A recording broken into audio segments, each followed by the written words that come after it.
Dear students, a warm welcome to our algebra class today. So students, last class we have seen Sylow's theorem for abelian groups, one application of theorem 2.7.1. So today we are going to see one corollary for Sylow's theorem for abelian groups. இன்னைக்குள்ளது corollary for Sylow's theorem for abelian groups. Let me read the statement of the corollary. If G is an abelian group of order of G, P power alpha divides order of G, P power alpha plus 1 does not divide order of G, then there is a unique subgroup of order P power alpha. So, நம்ம என்ன prove பண்ணணும்? G ஒரு finite abelian group அது கொடுத்திருக்காங்க. P power alpha divides order of G given, P power alpha plus 1 divides order of G, then does not divide order of G, that is also given. We want to prove G has a unique subgroup of order P power alpha. So last class Sylow's theorem நம்ம என்ன prove பண்ணோம்? இதெல்லாம் தான் அதே condition அங்கேயும் G has a subgroup of order P power alpha. யூனிக்கா இல்லையா அதை பற்றி நமக்கு தெரியாது. G has one subgroup of order P power alpha. Here we want to say இங்கே வந்து G abelian இருக்கும்போது G has a unique subgroup of order P power alpha. Order P power alpha வச்சு ஒரே ஒரு subgroup தான் exist ஆகும் அப்படின்னு நம்ம சொல்லணும், right? So let us apply our previous Sylow's theorem. Sylow's theorem apply பண்ணும்போது G has a subgroup of order P power alpha. அதை நம்ம இனி proof பண்ண வேண்டாம். G க்கு order P power alpha வச்சு ஒரு subgroup இருக்கு. Now our aim is we want to prove the subgroup is unique. Exist ஆகக்கூடிய subgroup வந்து unique இருக்கு அப்படின்னு prove பண்ணணும். For that I am taking two subgroups. அப்ப unique இல்ல ரெண்டு subgroup இருக்கு அப்படின்னு நான் சொல்றேன். Suppose S and T are two subgroups. S and T are two subgroups of G of order one இல்ல இங்க ரெண்டு நான் அஸ்யூம் பண்றேன். Order of S is equal to P power alpha, order of T is equal to P power alpha, and what about S and T? S is not equal to T. ரெண்டுமே different. So நம்ம prove பண்ண வேண்டியது order P power alpha order வச்சு ஒரே ஒரு subgroup தான் exist ஆகும்னு சொல்லணும். For that I am taking two subgroups S and T. எஸ்ஸுக்கு ஆர்டர்னது P power alpha, டீக்கு ஆர்டர்னது P power alpha, S and T are not equal. ரெண்டுமே ரெண்டு different subgroups, right? So by corollary in page number 45 நம்ம ஏற்கனவே படித்த corollary தான். If H and K are subgroups of an abelian group G, then HK is a subgroup of the abelian group G. Hம் Kயும் abelian group உடைய சப்குரூப்பாக இருந்தால் HK என்னதான் abelian group உடைய subgroup. So அந்த corollary நம்ம இங்கே அப்ளை பண்ணால் இந்த Sம் Tயும் சப்குரூப்ஸ், G என்னது abelian group. So from this what you can say, ST is a subgroup of ST is a subgroup of G. So நம்ம முன்னாடி படிச்ச அந்த corollary அப்ளை பண்ணும்போது we have got this. Again we can apply lemma 2.5.1. lemma 2.5.1 என்ன சொல்லுதுன்னா HK is a subgroup of G if and only if HK is equal to KH. So அந்த lemma apply பண்ணுவோம். ST is a subgroup of G if and only if ST is equal to TH, right? earlier நம்ம படிச்ச ரெண்டு result இங்க apply பண்றோம். S T subgroupsனா ST ஒரு subgroup, ST subgroup if and only if ST is equal to TS. ST நீங்க சொல்றதோ TS னு சொல்றதோ போடலாம். So already we have studied இன்னொன்னு நம்ம தியரத்துல படிச்சிருக்கோம். Theorem number 2.5.1. Order of HK is equal to order of H in the order of K divided by order of H intersection K. Order of HK is equal to order of H in the order of K divided by order of H intersection K. So அதை இங்க apply பண்ணுங்க. Order of ST is equal to order of S into order of T divided by order of S intersection, right? What is order of S? Order of S is P power alpha, order of T is P power alpha divided by order of S intersection T, right? Now what is order of S intersection T? Order of S intersection T வந்து it is less than P power alpha. So இது எப்படி வரும் அப்படிங்கிறது ஒரு small example. Let us see. S is equal to, so let me take one set. S is equal to A, B, C, D. அப்போ order of S என்னது? Order of S is equal to 4, 2 square. So P power alpha அப்படின்னு வச்சு P என்னது 2, alpha என்னது 2. So P is equal to 2, alpha is equal to 2. Take another set T, A, B, ஏபிஇடின்னு ஒரு எலிமெண்ட்டை மட்டும் பார்க்கலாம். AB இந்த சின்னா இடி. இதுக்கு ஆர்டர் ஆஃப் டி என்னது? அதுக்கு 4 தான். that is equal to 2 square which is equal to p power alpha, right? Order of s is p power alpha, order of t p power alpha. What about s and t? S is not equal to, right? S intersection t find out பண்ணுங்க. S intersection t னா ab d. அப்ப order of s intersection t என்னது? It is equal to 3. So 3 less than 4 which is equal to 2 square, that is equal to p power alpha, right? So in the condition இப்படி இருக்கும். So s and t இப்படி எல்லாமே exist ஆகி s not equal to t இருந்தா order of s intersection t less than p power alpha, right? So order of s intersection t less than p power alpha அப்படின்னா 1 by order of s intersection t is greater than 1 by p power alpha, right? So just simplification. Order of the s intersection t less than p power alpha na 1 by எடுக்கும்போது இந்த பக்கத்துல greater than. அப்ப இங்க substitute பண்ணுங்க. இங்க 1 by order of s intersection t greater than p power alpha into p power alpha divided by p power alpha, right? Greater than. ஒரு p power alpha cancel பண்ணுங்க. So order of st greater than p power alpha. So we get order of st greater than p power alpha, right? So let me get order of st is equal to p power gamma, right? So order of st p power gamma னா gamma வுக்கு alpha வுக்கு இடையில என்ன relationship இருக்குன்னு பாருங்க. order of st greater than p power alpha, order of st நான் p power gamma ன்னு எடுக்கிறேன். நமக்கு என்ன கிடைக்கும்? p power gamma greater than p power alpha. அதுல என்ன சொல்லலாம்? alpha greater than gamma greater than alpha, right? p power gamma greater than p power alpha na gamma greater than alpha, okay? Right, order of st is equal to this much. Now let us apply Lagrange's theorem. H is a subgroup of a group G. Order of H divides order of G. இங்க நமக்கு எது subgroup? st is a subgroup of G. Applying the Lagrange's theorem, order of st divides order of. What is order of st? p power gamma. p power gamma divides order of, which is a conjugation to p power alpha plus 1 does not divide order of. நமக்கு தியரத்துல என்ன கொடுத்திருக்காங்க? p power alpha divides order of g. ஆனா p power alpha க்கு கூட ஒரு 1 நீங்க add பண்ணிட்டீங்கன்னா does not divide order of g. But நமக்கு இங்க என்ன கிடைச்சிருக்கு? p power alpha divides order of g. ஆல்பாவை விட ஒரு பெரிய நம்பர் காமா எடுக்கும்போது அந்த p power gamma எதை டிவைட் பண்ணுது? order of g டிவைட் பண்ணுது.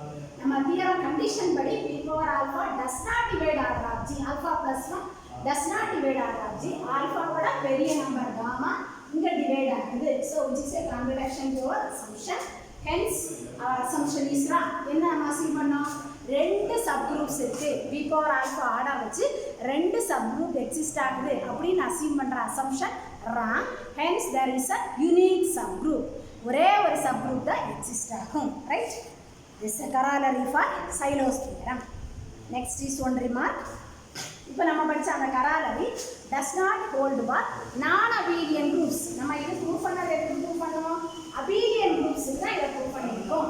ஒருவேளை G group வந்து non-abelian-ஆ இருந்ததுன்னா this property does not hold. என்ன property?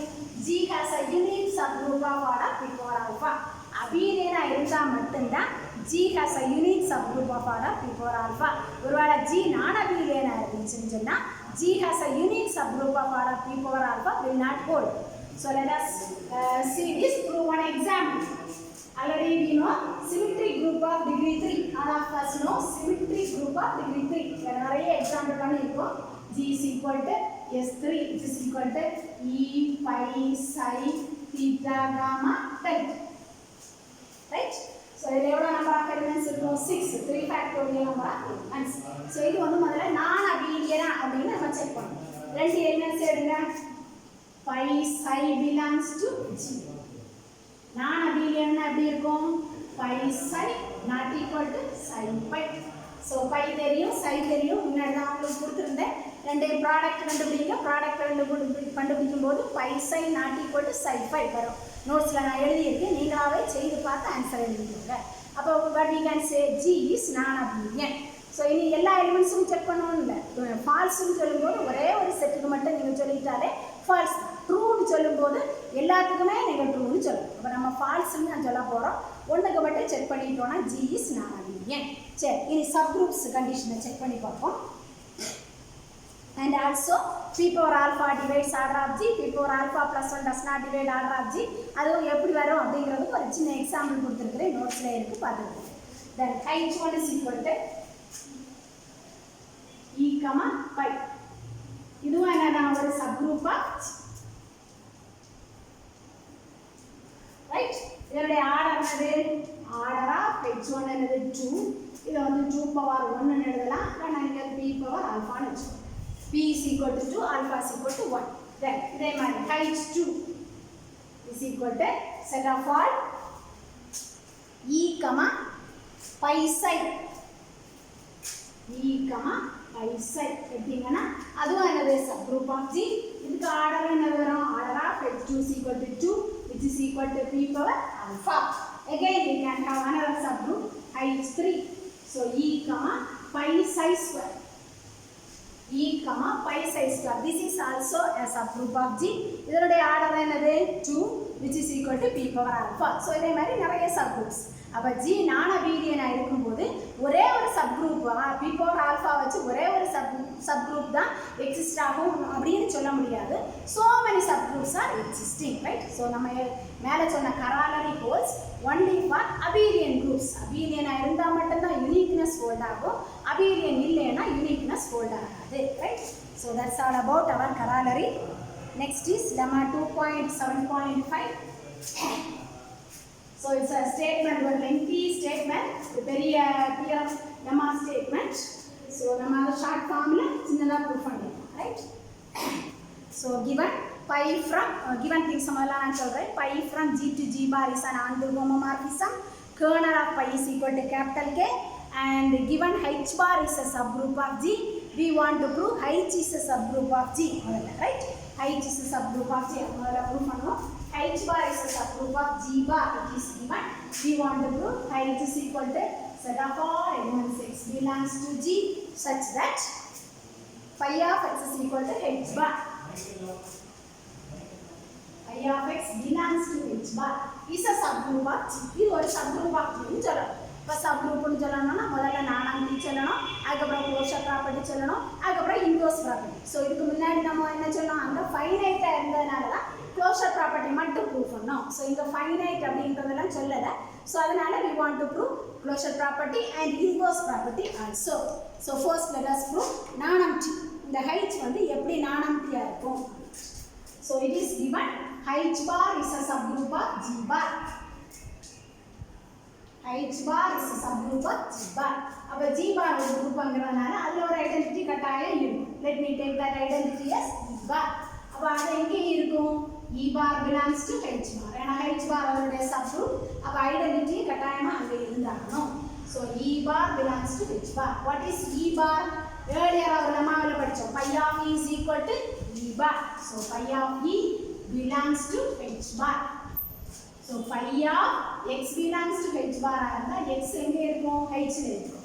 அதே மாதிரி E belongs to H and H is non-empty, right? So ஒரு எலிமெண்ட் ஐடென்டிட்டி மட்டுமாவது இருக்கு. அப்போ H வந்து non-empty. மற்ற ரெண்டு கண்டிஷன் என்னென்ன கண்டிஷன் ப்ரூவ் பண்ணலாம்? X, Y belongs to H னா X into Y belongs to H. Then X belongs to H னா X inverse also belongs to H, right? X, Y belongs to H அப்படின்னா phi of X belongs to H bar. Then phi of Y belongs to H bar. நம்ம என்ன prove பண்ணணும்? XY belongs to H bar. Sorry, XY belongs to H. So consider phi of XY. What is phi? Here they கொடுத்திருக்காங்க phi is a homomorphism. So phi of X into phi of Y. Phi of X belongs to H bar. Phi of Y belongs to H bar. H bar is a subgroup of G bar. அங்க closure property true ஆ இருக்கு. Phi of X H bar ல இருக்கு, phi of Y H bar ல இருக்கு, closure property true. அப்ப நாம என்ன சொல்லலாம்? This belongs to H bar, right? So இது belongs to H bar னா உள்ள இருக்க XY belongs to Phi of xy belongs to h bar na ulla irukka xy belongs to h. Xy belongs to h. So x belongs to h na x inverse belongs to h. Further consider phi of x inverse. Apply one of the earlier lemma. Phi of x inverse na phi of a inverse na phi of a the whole inverse. So phi of x the whole inverse. What is our assumption? X belongs to h. X belongs to h na phi of x எங்க இருக்கும்? Phi of x belongs to h bar. அப்ப phi of x h bar ல இருந்தா h bar is a subgroup of G. அதுல inverse எங்க தான் இருக்கும்? h bar ல தான் இருக்கும். So belongs to h bar. So h bar எல்லாமே ட்ரூவா இருக்குது. So phi of x inverse belongs to h bar na. So இதுல என்ன சொல்லலாம்? x inverse belongs to h. So h is a subgroup of G. So first now proof பண்ணிட்டோம். Next we want to prove h contains the kernel capital K. H contains the kernel capital K. நம்ம proof பண்ண வேண்டியது h contains the kernel capital K. அப்படினா என்ன proof பண்ணணும்? நம்ம easy வேதி மாத்திப்போம். K subset of h. இத நம்ம proof. So let us take one element in K and we shall prove the same element belongs to h. Let me take x belongs to kernel. Kernel का definition படி என்ன வரும்? x kernel ல இருந்துச்சுன்னா phi of x is equal to e bar, right? By the definition of kernel. Kernel definition முன்னாடியே நம்ம படிச்சாச்சு. e bar எங்க இருக்கும்? e bar identity element of g bar. h bar இதனுடைய subgroup g bar உடைய subgroup. அப்ப e bar belongs to h bar. So அப்ப இதுல இருந்து நமக்கு என்ன கிடைச்சதுன்னு பாருங்க. Phi of x belongs to h bar, right? Phi of x belongs to h bar na x எங்க இருக்கும்? x belongs to h. So initially we have taken x belongs to k and now we have proved x belongs to h. So k is a subset of h.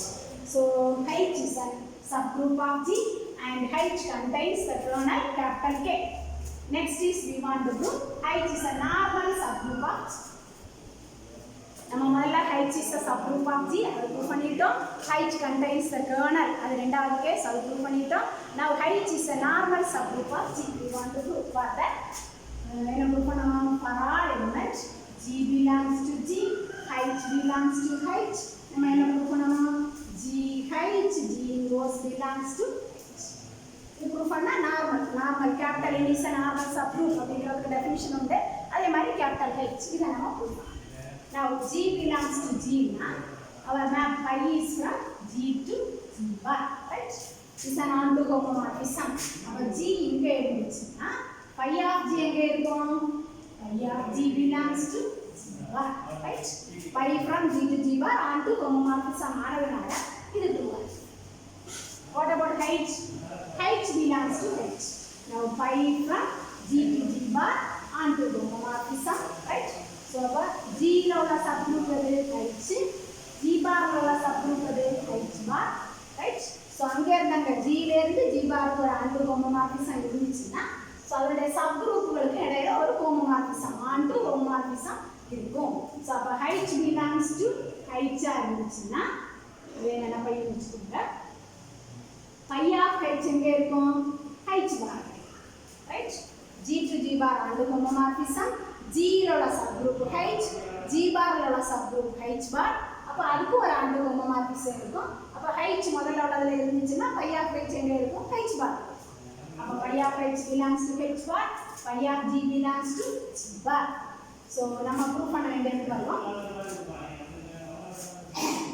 phi of G H G inverse which is equal to phi or homomorphism phi of G into phi of h into phi of G inverse.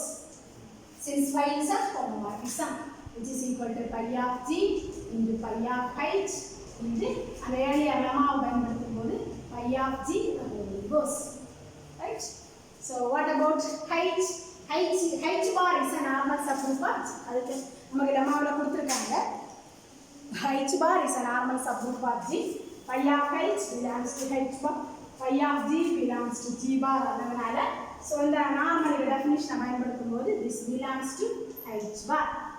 So pi of it belongs to h bar na gh g inverse belongs to h and hence H is a normal subgroup of G and H contains the kernel, right? So also, so இங்க ஏற்கனவே நான் சொன்ன மாதிரி தான் phi from G to G bar ஒரு ஆண்டு homomorphism அதனால so அதனுடைய சப்குரூப் எடுத்தோம்னு சொன்னால் H to H bar அதுக்கும் ஒரு ஆண்டு ஹோமோமார்பிசம் எக்ஸிஸ்ட் ஆகும். ஆண்டு ஹோமோமார்பிசம் இங்கேயும் எக்ஸிஸ்ட் ஆகும்.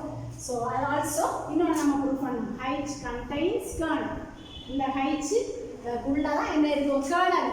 அப்போ நம்ம ஏற்கனவே படித்த தியரம் 2.7.1 அப்ளை பண்ணிட்டீங்கன்னா H by K isomorphic to H bar. Right? H is a subgroup of G, H bar subgroup of G bar, K is the kernel and the kernel எதுக்குள்ள கண்டெய்ன்டா இருக்கும் subgroup H குள்ள கண்டெய்ன்டா இருந்துச்சுன்னா theorem 2.7.1 பயன்படுத்தும் போது H by K isomorphic to H bar அப்படின்னு நமக்கு கிடைக்கும். So then இனி வந்து இங்கே இருக்கு எல்இ சப்குரூப் ஆஃப் ஜியில் ஒரு சப்குரூப் எடுத்தோம்னா ஜி பாரில் ஒரு சப்குரூப் அப்படின்னு கொண்டு வரணும். அதே மாதிரி ஜி பாரில் ஒரு சப்குரூப் எடுத்துக்கிட்டிங்கன்னா ஜியில் ஒரு சப்குரூப் கொண்டு வரணும். ரைட்? ஸோ அது வந்து ஈஸியான மெத்தட். அதே தான் நான் இதில் ப்ரூஃப் எல்லாம் நீட்டாக எழுதியிருக்கிறேன். ஜி குரூப்பில் ஒரு சப்குரூப் முதல்ல அசைன் பண்ணணும். ஜி பார் குரூப்பில் ஒரு செட்டை டிஃபைன் பண்ணணும். அது சப்குரூப்னு ப்ரூஃப் பண்ணணும். தென் அதே மாதிரி மாற்றிக்கிடணும். ஜி பாரில் ஒரு சப்குரூப்பை எடுத்துகிட்டு ஜியில் ஒரு சப்குரூப்பை கொண்டு வந்து அந்த சப்குரூப்புக்கு ஈக்குவல் அப்படின்னு சொல்லிட்டு ரெண்டையும் ப்ரூவ் பண்ணணும். சும்மா ஜஸ்ட் அந்த சிம்பிளிஃபிகேஷன்ஸ் தான். எல்லா சிம்பிளிஃபிகேஷன்ஸும் நோட்டில் கொடுத்துருக்கேன். ஸோ அதை நீங்கள் ஈஸியாக படிச்சுக்கணும். Then so that's all about this theorem. So theorem lemma வந்து கொஞ்சம் லெங்க்தியானது. சின்ன பார்ட்ஸாக ப்ரூவ் பண்ணியிருப்பாங்க. ஸோ அந்த லெமாவில் இருந்து நமக்கு என்ன கிடைக்குதுன்னா in this correspondence a normal subgroup of G corresponds to a normal subgroup of G bar also. இங்கே நமக்கு என்ன சொல்லியிருக்கோம் பாருங்க, G to G bar and homomorphism. அப்போ இது ரெண்டு கடையில் ஒரு கரஸ்பாண்டன்ஸ் இருந்துச்சுன்னா சப்குரூப்புகளுக்கு இடையிலே ஒரு கரஸ்பாண்டன்ஸ் இருக்கு. H subgroup of G, H bar subgroup of G bar ரெண்டுக்கு இடையிலே ஒரு கரஸ்பாண்டன்ஸ் இருக்கு. அதே மாதிரி இந்த கரஸ்பாண்டன்ஸை நீங்கள் எக்ஸ்டெண்ட் பண்ணலாம். எதுக்கு? Normal subgroup. வெறும் சப்குரூப் இல்லாமல் நார்மல் சப்குரூப்பாக இருந்தால் H நார்மல் சப்குரூப்பாக இருந்தால் இது corresponds to normal subgroup H bar, right? So ரெண்டு இடையில ஒரு கரஸ்பாண்டன்ஸ் இருந்துச்சுன்னா அதனுடைய சப்குரூப்ஸுக்கு இடையிலையும் 1-to-1 கரஸ்பாண்டன்ஸ் இருக்கும். வெறும் சப்குரூப்புக்கு இடையில மட்டும்தான் கரஸ்பாண்டன்ஸ் இருக்கும்னு கிடையாது. நார்மல் சப்குரூப்புகளுக்கு இடையிலையும் அந்த கரஸ்பாண்டன்ஸ் எக்ஸிஸ்ட் ஆகும். Okay, so that's all for today's class. Thank you students.